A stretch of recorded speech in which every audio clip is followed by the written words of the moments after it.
Die gelukkigste dag van my lewe.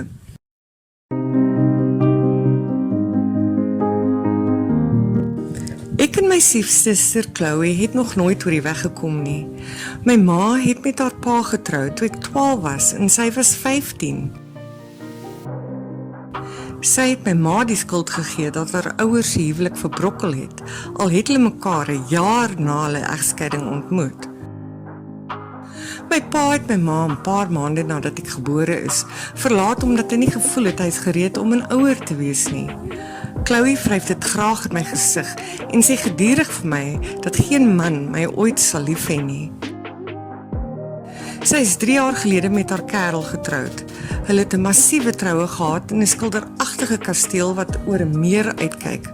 Haar grootouers aan haar moederskant het die hele ding befonds. Ons stiefpa het haar in die paadjie afgestap en sy het die hele dag baie gelukkig gelyk. Sy het aan die einde van die nag na my toe gekom en vir my gesê dat ek waarskynlik alleen sou sterf en niemand sou eers agterkom nie.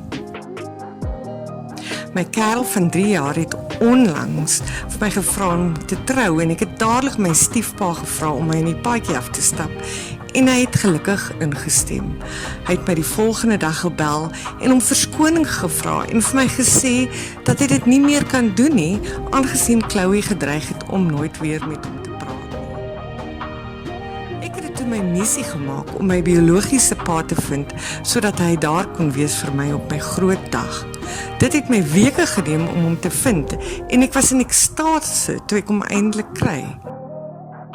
Ek het alles in die geheim gereël, want ek wou nie hê Chloe moet dit opmors vir my nie. Daardie wraaksigtige teef sal enigiets doen om my troudag te bederf. Ek het nog nooit gelukkiger gevoel toe ek my pa se rolstoel in die paadjie gestoot het nie. Alle oë was op my gerig en vir die eerste keer was Chloe nie die middelpunt van die aandag nie. Ek het 'n paar mense gehoor snak na asem en ek het geweet almal was verstom oor hoe mooi ek lyk.